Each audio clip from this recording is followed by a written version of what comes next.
मेरे अरबपति माँ बाप ने मुझे दो ऑप्शन दिए, या तो मैं 30 बिलियन युआन की जायदाद ले लूं या फिर हर महीने 1500 युआन की पॉकेट मनी। भाई, मैंने बिना पलक झपकाए 1500 युआन वाली पॉकेट मनी चुन ली। मतलब अपनी तो मिडिल क्लास वाली फीलिंग ही अलग है। मैं तो इस डिसीजन पर एकदम चिल था, लेकिन मेरा वो अमीरजादा रूममेट, उसकी तो जैसे हवा ही निकल गई। अब इसके पीछे एक बहुत डार्क कहानी है।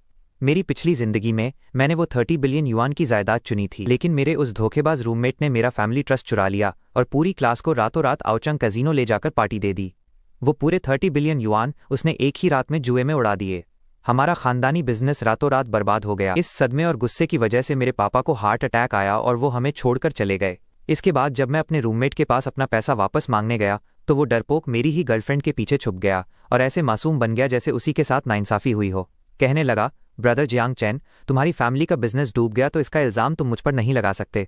और हद तो तब हो गई जब मेरी ही गर्लफ्रेंड ने मुझे जोरदार लात मारकर दूर फेंक दिया। वो मुझ पर चिल्लाई, जियांग चैन, पैसे तो तुमने पागलों की तरह उड़ाए हैं, तुम खुद जुए के आदी हो। तुम्हारी हिम्मत कैसे हुई शाओ वी को फंसाने की? तुम्हें शर्म नहीं आती? जब मैं इस पूरे घोटाले का पर्दाफाश करने के लिए एक प्राइवेट डिटेक्टिव हायर करने जा रहा था, तभी क्लास मॉनिटर जिया हाओ ने अपनी कार से मुझे जानबूझकर टक्कर मार दी और मेरी मौत हो गई। मेरी गर्लफ्रेंड और पूरी क्लास ने कोर्ट में उसी का साथ दिया, ये झूठ बोलते हुए कि मैंने पैसे ऐंठने के लिए खुद अपना एक्सीडेंट करवाया था। लेकिन फिर जब मैंने दोबारा अपनी आंखें खोली तो मैं वापस उसी दिन में आ चुका था जब मुझे अपनी फैमिली की दौलत चुनने का मौका मिला था। दोस्तों, ग्रेजुएशन से पहले चलो आउचांग चलते हैं, सारा खर्चा तुम्हारा भाई उठाएगा। शाओ यी के ये शब्द सुनते ही मेरे पूरे शरीर में एक झटके सी बिजली दौड़ गई। मुझे ऐसा लगा जैसे मेरी टूटी हुई हड्डियों का दर्द अभी भी पूरी तरह से गया नहीं है। वहीं दूसरी तरफ शाओ यी की बात सुनते ही पूरी क्लास खुशी से उछल पड़ी। शाओ यी, तू ही असली मर्द है भाई, ऐसे ही थोड़ी तू अमीरजादा है। यार, हम आउचंग जा ही रहे हैं तो आउचंग कैसीनो कैसे मिस कर सकते हैं? मैंने टीवी एड्स में बहुत देखा है पर कभी जाने का मौका नहीं मिला। ये सुनकर शाओ वी ने बड़ी सी स्माइल दी और बोला, बिल्कुल, तो फिर आउचंग कैसीनो ही चलेंगे। इसके बाद वो मेरी तरफ मुड़ा और मेरे पास आकर बोला, ब्रदर जियांग चैन, मैंने सुना है तुम्हारी जियांग फैमिली उस कसीनो की वीआईपी मेंबर है।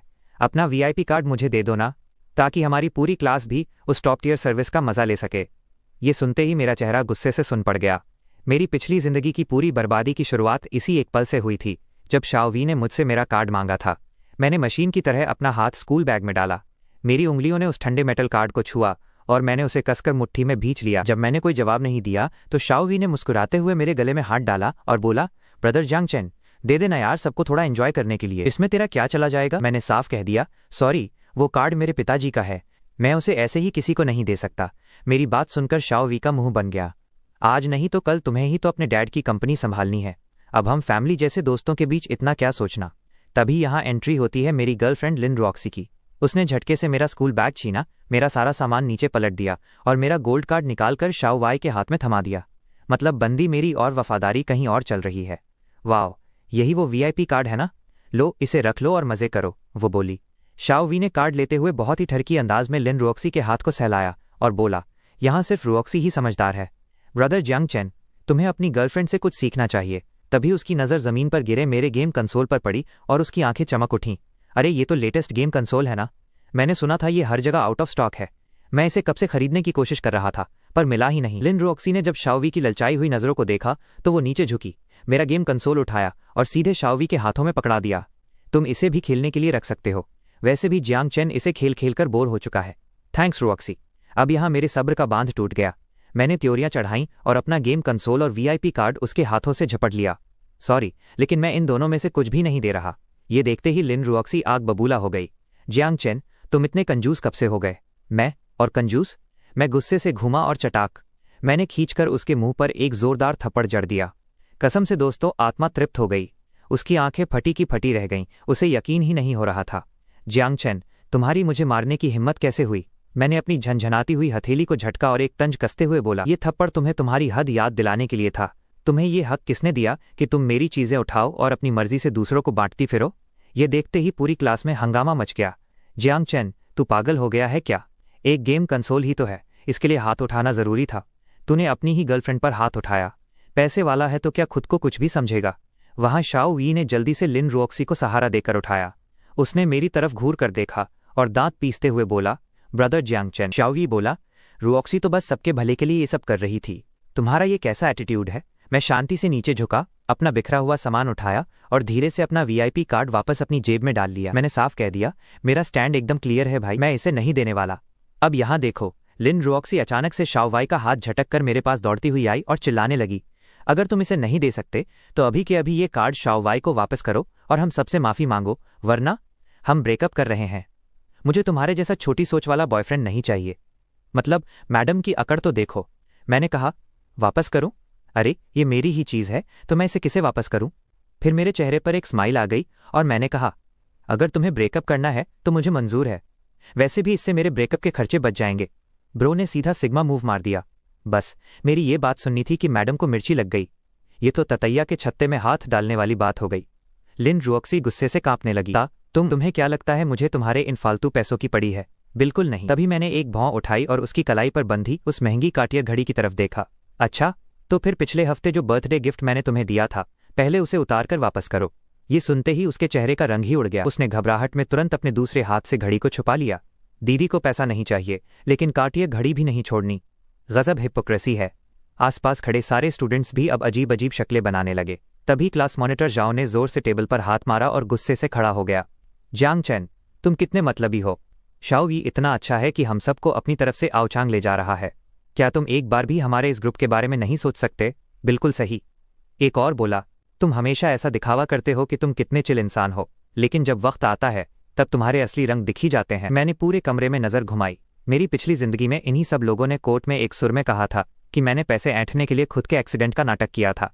मैंने ठंडे दिमाग से जवाब दिया, शाओवी ने तुम सबको आउचांग इनवाइट किया है ना, तो जाकर उसी से मांगो, मेरे पीछे क्यों पड़े हो। इसके बाद शाओवाई फिर से आगे आया और बोला, अगर हम तुम्हारा वीआईपी कार्ड यूज करेंगे तो कसीनो में हम जो भी पैसा उड़ाएंगे उससे तुम्हारा वीआईपी लेवल ही तो अपग्रेड होगा, है ना? ये तो हम सबके लिए एक विन विन सिचुएशन है, चोरी भी और सीनाजोरी भी। ये सुनते ही लिन रुओक्सी शाओवी से ऐसे चिपक गई जैसे फेविकोल का जोड़ हो। उसके चेहरे का सारा गुस्सा ऐसे गायब हो गया जैसे गधे के सिर से सींग। वो बोली, तुम हमेशा कितने समझदार हो। जियांग चेन बिना बात के इतना बखेड़ा खड़ा कर रहा है और तुम फिर भी उसी का फायदा सोच रहे हो। मैंने कहा, चूंकि तुम सब आउचंग जाने के लिए इतने ही उतावले हो रहे हो। इतना कहकर मैंने धीरे से अपने वॉलेट से एक कार्ड निकाला और बोला, तो तुम लोग इसे उधार ले सकते हो। ये देखकर शाओ वाई की आंखें चमक उठीं। उसने लपक कर उसे पकड़ने के लिए हाथ बढ़ाया। तभी मैंने अपनी कलाई घुमाई और उस कार्ड का पूरा चेहरा सबको दिखा दिया। वो हमारा स्कूल का मील कार्ड था। कैंटीन का कार्ड थमा दिया लौंडे ने। तू मेरे साथ मजाक कर रहा है? शाओवी का चेहरा गुस्से से लाल पड़ गया। मैंने अपनी उंगलियों के बीच उस मील कार्ड को घुमाते हुए कहा, सेम टू यू भाई, तुम लोग भी तो मुझे इमोशनली और मॉरली ब्लैकमेल ही कर रहे हो ना? तभी अचानक से लिन रुओक्सी ने पोडियम पर रखा चौक का डिब्बा उठाया और सीधे मेरे मुंह पर दे मारा। जियांग चेन, मेरी तो अक्ल मारी गई थी जो मैंने कभी तुम्हारे जैसे इंसान को डेट किया। मैं फुर्ती से साइड में झुका और वो डिब्बा मेरे बगल से निकल गया। सारी चौक जमीन पर बिखर गई। जब शाओवाई को समझ आ गया कि मैं किसी भी हाल में अपना वीआईपी कार्ड उसे नहीं देने वाला, तो उसका चेहरा एकदम डार्क हो गया। उसने चुपके से आसपास खड़े लड़कों को एक इशारा किया। पलक झपकते ही कुछ लड़कों ने मुझे चारों तरफ से घेर लिया। जियांग चेन, अब तू अपनी हद पार कर रहा है, शाओवी ने अपनी आवाज भारी करते हुए कहा। उसकी आंखों में अब एक खौफनाक और शातिर चमक थी। मैंने एक ठंडी सी मुस्कान दी और कहा, बस एक मामूली से कार्ड के लिए क्या तुम्हें सच में इतनी नीच हरकत पर उतरना पड़ेगा? क्या बात है, उधार नहीं ले पाए तो अब मुझसे छीनने की कोशिश करोगे?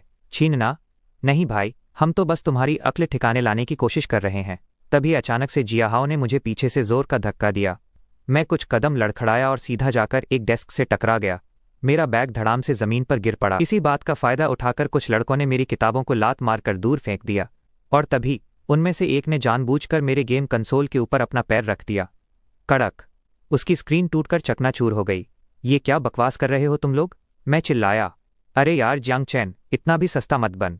मैं झटके से खड़ा होने ही वाला था कि किसी ने मेरे कंधे को जोर से नीचे दबा दिया। मान जा जियांग चेन, इतनी भी कंजूसी क्या करना, हम सब क्लासमेट्स ही तो हैं यार, एक कार्ड उधार देने में इतनी क्या बड़ी बात है।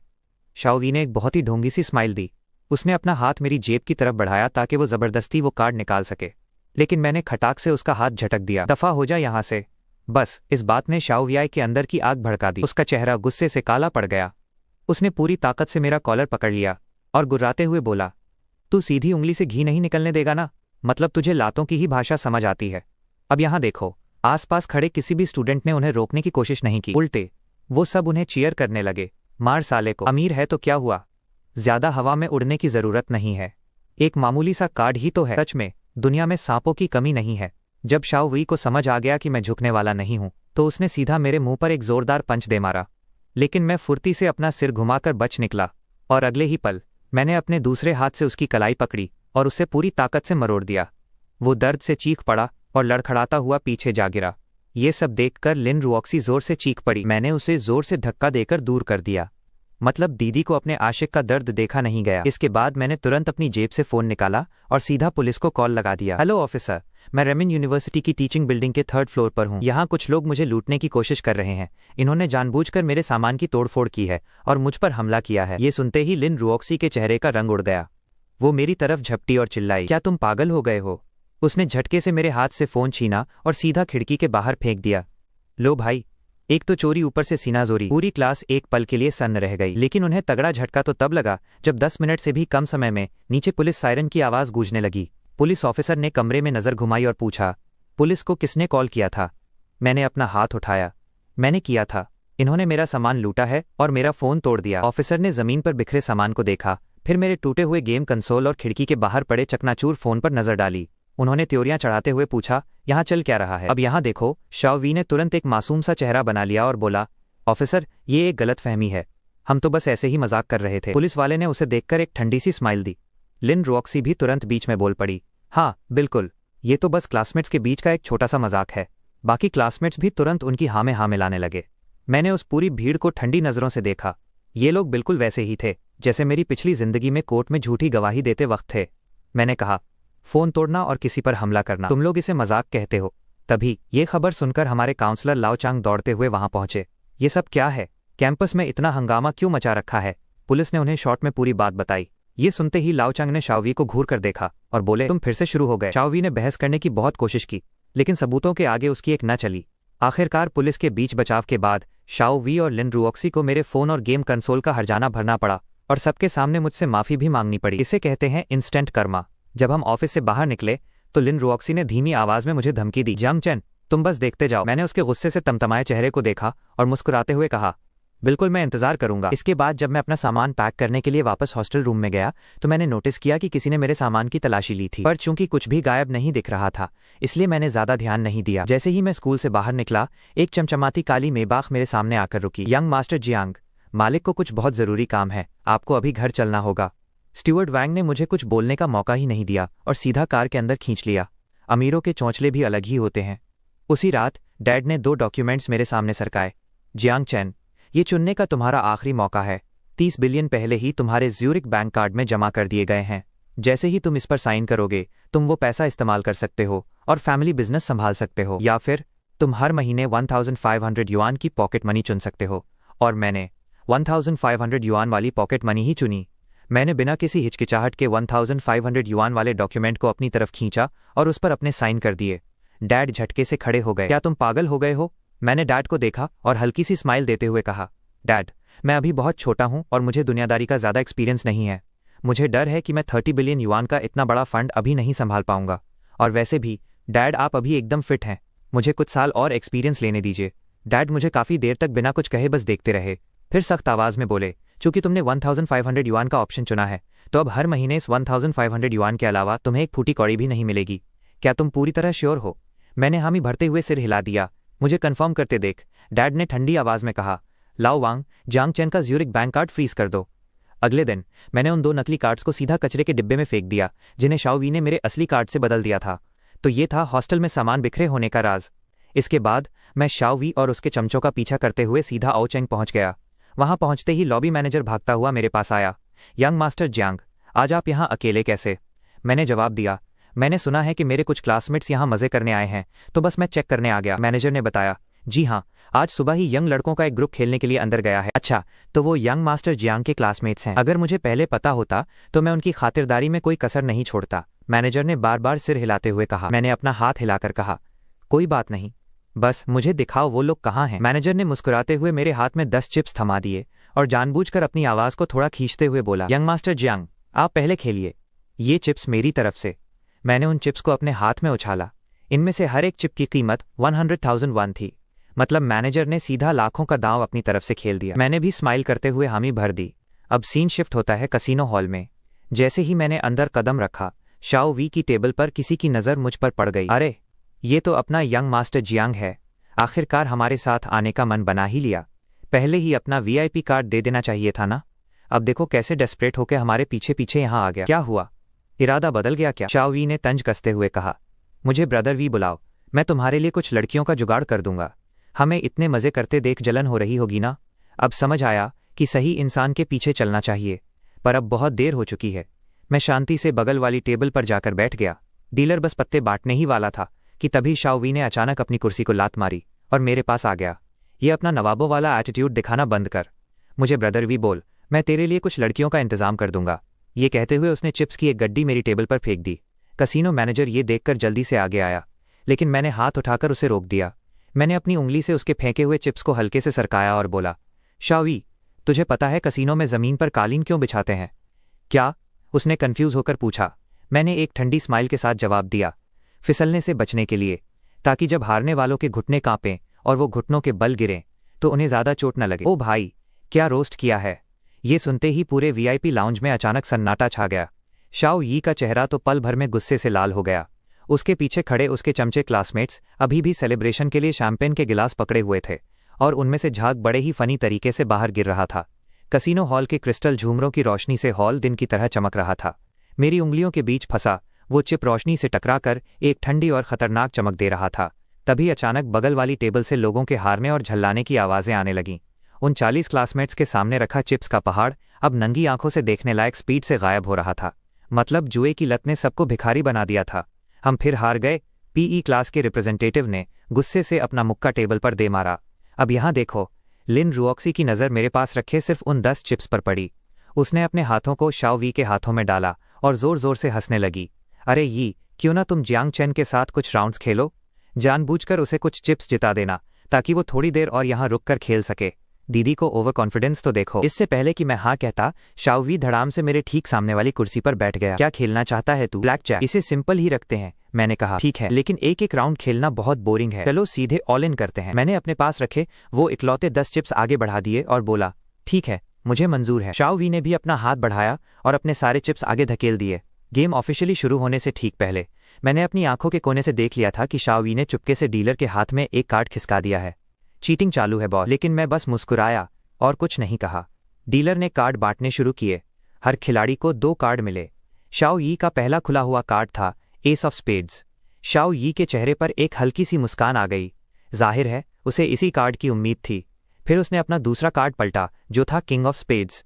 उसकी खुशी का तो कोई ठिकाना ही नहीं था। उसे परफेक्ट 21 मिल गया था, क्योंकि ब्लैक जैक में एस को आप 1 या 11 अपनी मर्जी से कुछ भी मान सकते हो। मैंने अपने सामने रखे 2 उल्टे कार्ड्स को देखा और एकदम शांति से बोला, हिट।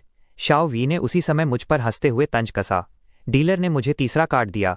मैंने अभी भी उसे पलटकर नहीं देखा। मैंने फिर कहा, हिट। अब तक आसपास खड़े लोग थोड़े बेचैन होने लगे थे। शाओ वी ने आधा हंसते और आधा चिढ़ते हुए अपना सिर हिलाया। क्या ये लड़का पागल हो गया है? लगातार 2 हिट? क्या इसे बस्ट 21 से ज़्यादा होने का डर नहीं है? जियांग चेन, ये कोई डू दिजू गेम नहीं है। इतने सारे कार्ड्स लेने का क्या फ़ायदा? बगल में खड़ा कसीनो मैनेजर भी मेरी ये हरकतें देखकर पसीने पसीने हो रहा था। मैंने तीसरी बार कहा, हिट। ये बंदा पक्का पागल है ना? लगातार 3 बार हिट। मैं तो कहता हूँ कोई इसे ब्लैक जैक के रूल्स की एक कॉपी ला कर दे दो। भीड़ में से किसी ने मजाक उड़ाते हुए कहा। मैंने उन सबकी बकवास को इग्नोर किया और सीधा शाओ वी की आंखों में देखते हुए बोला, चलो अब अपने कार्ड्स पलटते हैं। अपनी आंखें बड़ी कर लो और ध्यान से देखो। ये राउंड तो मैं ही जीत रहा हूँ। शाओ वी ने घमंड में अपने पत्ते पलट दिए। एक किंग ऑफ स्पेड्स और एक एस ऑफ स्पेड्स, पूरे 21 पॉइंट्स। शाओ यी की जीत तो अब पक्की है। ये तो ब्लैक जैक का सबसे तगड़ा हाथ है। जियांग चेन, अब तो तू सिर्फ चड्ढी में ही घर जाएगा। बाहर जाकर किसी को मत बताना कि तू हमारी क्लास में है। तू तो हमारी नाक कटवा रहा है। उसके चमचे चिल्लाने लगे। मैंने बस चिल मारते हुए अपने कंधे उचका दिए। मैंने अपने पत्ते पलट दिए। 3 दुक्की और 2 तिक्की। अगर टोटल करो तो ये सिर्फ 12 पॉइंट्स बनते हैं। लेकिन वहां मौजूद हर कोई सन्न रह गया, क्योंकि मेरे हाथ में मौजूद ये 5 पत्ते भले ही अकेले सबसे छोटे हों, लेकिन एक साथ मिलकर ये एक 5 स्टार हैंड बनाते हैं, जो शाओ यी के उस घमंडी ब्लैक प्रिंस हैंड को भी सीधा पटखनी दे देता है। लो भाई, पलट गया ना पूरा गेम। तूने तो कहा था कि तेरी जीत पक्की है। चीटिंग? ये पक्का चीटिंग कर रहा है। ऐसा कैसे हो सकता है? शाओ वी गुस्से से बौखला गया। उसने लिन रुओक्सी को जोर से धक्का देकर किनारे किया। फिर उसने टेबल पर अपने दोनों हाथ पटके और अपनी हार को झुठलाते हुए दहाड़ा। लगता है आज किस्मत की देवी मुझ पर मेहरबान है। अरे भाई, हारने के बाद भी इसकी हेकड़ी नहीं जा रही। तभी मैनेजर ने चेहरे पर एक नकली स्माइल चिपकाई और बोला, मिस्टर शाओ, आपका बकाया कर्जा 980 मिलियन युआन तक पहुंच चुका है। चूंकि ये अमाउंट बहुत ज्यादा है, इसलिए आगे खेलने से पहले आपको अपना सारा कर्जा चुकाना होगा। ये सुनते ही पूरी टेबल पर पल भर में श्मशान जैसी शांति छा गई। लिन रुओक्सी के हाथ से शैंपेन का गिलास छूटा और मार्बल के फर्श पर गिरकर चकनाचूर हो गया। कड़क, तुम्हारे कहने का क्या मतलब है? तुम्हें लगता है कि मैं तुम्हारे पैसे नहीं चुका सकता? शाओ यी ने गुस्से में कुर्सी को लात मारी। उसने अपने महंगे हर्मीज वॉलेट से एक गोल्ड एम्बॉस्ड वीआईपी कार्ड निकाला और टेबल पर पटक दिया। आंखें फाड़ कर देख लो, मैं यहाँ का वीआईपी हूँ, समझे? मेरे पास 5 बिलियन वन की क्रेडिट लिमिट है। अब यहाँ देखो। मैनेजर ने बड़ी नज़ाकत से चिमटी से उस कार्ड को उठाया और उसे ध्यान से देखा। फिर वो अचानक मेरी तरफ घूमा और झुककर बोला, मिस्टर जियांग, ये वही वीआईपी कार्ड है जिसके लिए आपके पिताजी ने 3 साल पहले यहाँ अप्लाई किया था। उसने जानबूझकर ये बात काफ़ी तेज़ आवाज़ में कही थी ताकि सबको सुनाई दे।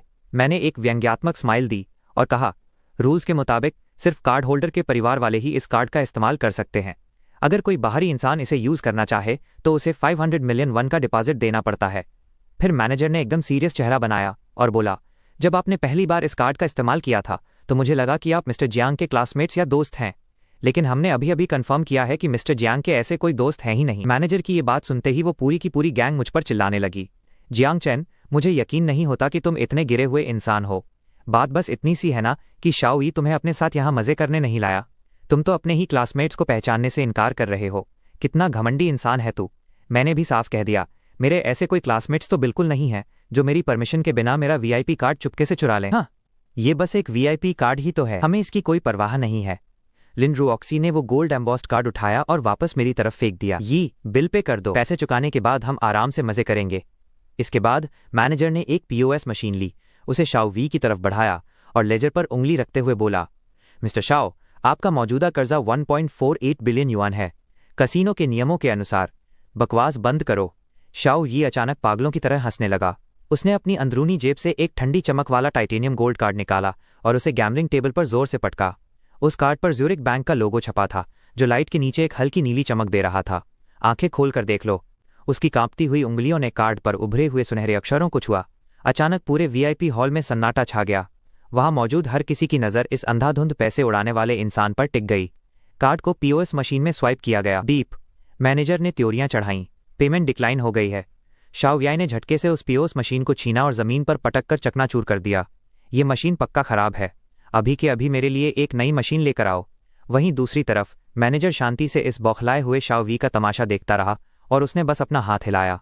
उसके बगल में खड़े वेटर ने पहले ही एक ब्रांड न्यू पीओएस मशीन निकाल ली थी। कार्ड दोबारा स्वाइप हुआ और फिर से वही जानी पहचानी आवाज आई, बीप। पेमेंट एक बार फिर डिक्लाइन हो चुकी थी। ये तो मोए मोए हो गया भाई। अब शाओ यी की हालत पतली होने लगी।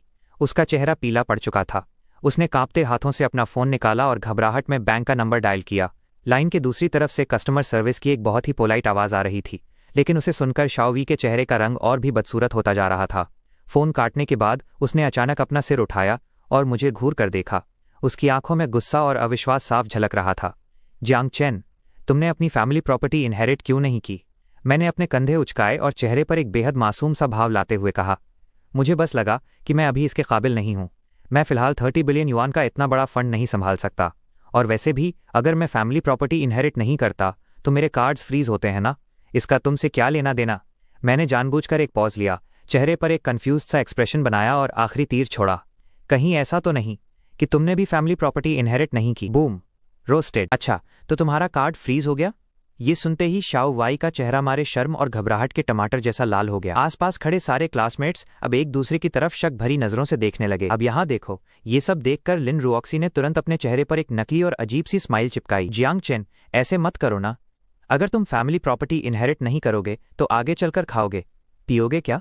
तुम वापस जाकर अपने डैड से माफी क्यों नहीं मांग लेते और उस जायदाद को अपना लो ना प्लीज। मतलब दीदी को अभी भी पैसों की ही पड़ी है। गजब लालच है भाई।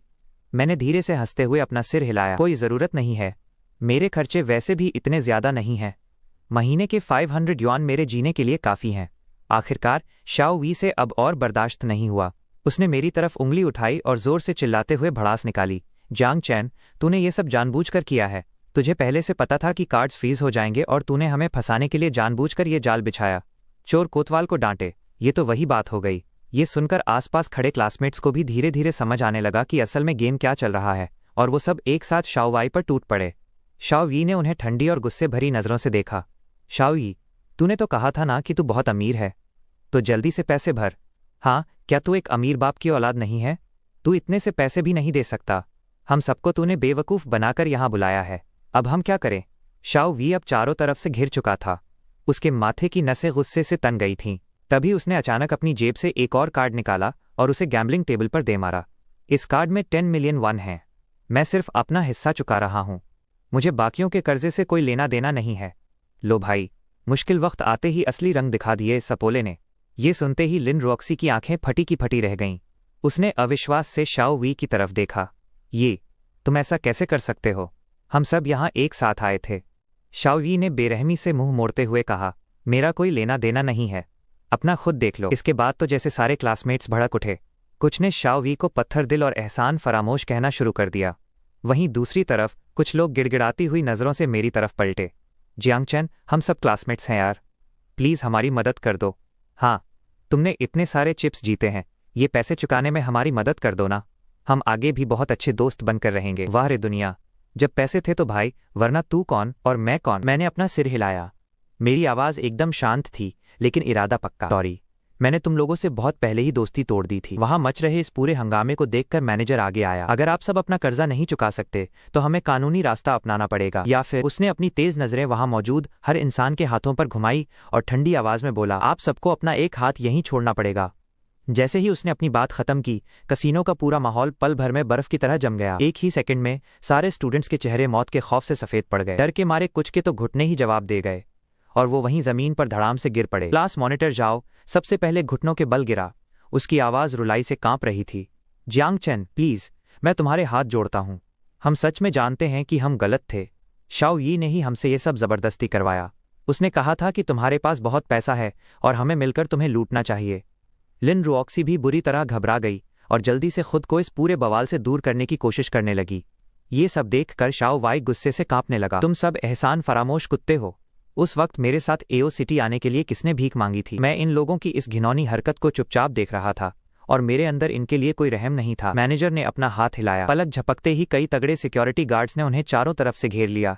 चूंकि तुम लोग पैसे नहीं दे सकते तो अब हम इसे रूल्स के हिसाब से निपटाएंगे। शाओ वी ने हाथ पैर मारते हुए चिल्लाया, मुझे मत छूना, मैंने अपने पैसे दे दिए हैं। मैनेजर ने ठंडी सांस लेते हुए एक क्रूर स्माइल दी। उसने अपनी जेब से एक कार्ड निकाला। ये बिल्कुल वही कार्ड था जो शाओ वाई ने अभी थोड़ी देर पहले डीलर को रिश्वत के तौर पर चुपके से दिया था। उसने धीरे धीरे चबाकर कहा, मिस्टर शाओ, आपने सिर्फ अपने जुए का कर्जा चुकाया है, लेकिन आपने मिस्टर जियांग का वीआईपी कार्ड इस्तेमाल किया था, तो उसके लिए आपको 500 मिलियन का डिपॉजिट अभी भी देना है। और सबसे बड़ी बात, आपने अभी गैम्बलिंग गेम में चीटिंग की है, इसलिए आपको अपना एक हाथ तो यहीं छोड़ना ही पड़ेगा। ये सुनते ही शाओ वी का चेहरा एकदम सफ़ेद पड़ गया। उसने कांपती हुई आवाज़ में चिल्लाकर कहा, मामा, मुझे एक फ़ोन कॉल करना है। ठीक 1 घंटे बाद शाओ वी के पिता शाओ हाइफेंग जल्दबाजी में कसीनो पहुंचे। वो पूरी तरह सफ़र की धूल से सने हुए थे। उन्होंने सूट पहना हुआ था, लेकिन उनका चेहरा गुस्से से तमतमा रहा था। जैसे ही उन्होंने अंदर कदम रखा, उन्होंने खींचकर शाओ वी के मुंह पर एक जोरदार थप्पड़ जड़ दिया। तू हराजादे, क्या तुझे अंदाजा भी है कि तूने कितनी बड़ी मुसीबत खड़ी कर दी है? शाओ हाइफेंग ने अपने गुस्से को किसी तरह दबाया और मैनेजर की तरफ माफ़ी मांगने वाली स्माइल देते हुए बोला, बच्चा है, अभी ना समझ है, क्या आप इस बार हमारे लिए कोई रियायत कर सकते हैं? मैनेजर ने बिना कोई एक्सप्रेशन दिए बिल उनके हाथ में थमा दिया। मिस्टर शाओ, आपके बेटे का कर्जा और डिपॉजिट मिलाकर कुल 1.48 बिलियन होता है। ओह हाँ, इसने अभी 10 मिलियन चुकाए हैं। अगर आप ये बिल क्लियर कर दें तो मैं मान लूंगा कि आज यहाँ कुछ हुआ ही नहीं। ये सुनते ही शाओ हाइफेंग की आंखों के सामने अंधेरा छा गया और वो लगभग बेहोश ही होने वाले थे। बाप रे, इतना बिल देखकर तो अच्छे अच्छों का हार्ट अटैक आ जाए। उन्होंने कांपते हाथों से बिल पलटा और उनकी आवाज़ डर से लड़खड़ा गई। ये बहुत ज़्यादा है, मैं एक साथ इतने पैसों का इंतजाम नहीं कर सकता। मैनेजर ने एक हल्की सी स्माइल दी। कोई बात नहीं, हम प्रॉपर्टी या एसेट्स भी गिरवी रख लेते हैं। इसके बाद अपने अंदर काफ़ी जद्दोजहद करने के बाद आखिरकार शाओ हाइफेंग ने दांत पीसते हुए अपनी खुद की कंपनी गिरवी रख दी। लेकिन फिर भी पैसों में बहुत बड़ी कमी पड़ रही थी। अब यहाँ देखो, शाओ हाइफेंग ने बाकी स्टूडेंट्स के पेरेंट्स से कॉन्टैक्ट किया। अपने बच्चों के हाथ कटने से बचाने के लिए उन बेचारों को अपने घर बेचने पड़े, गाड़ियाँ बेचनी पड़ी और ना जाने कहाँ से कर्जा लेना पड़ा, तब जाकर कहीं ये खौफनाक पैसों का गड्ढा भरा जा सका। वहीं दूसरी तरफ जब ये सारे स्टूडेंट्स बिना एक फूटी कौड़ी के वापस लौटे तो वो अंदर से पूरी तरह टूट चुके थे। उसी रात लोगों की एक गुस्साई हुई भीड़ ने शाओ परिवार के विला पर धावा बोल दिया और शाओ वाई और उसके पिता को अंदर ही घेर लिया। शाओ हाइफेंग ने खुद को बचाने की बहुत कोशिश की, लेकिन उस पागल भीड़ के सिर पर खून सवार था।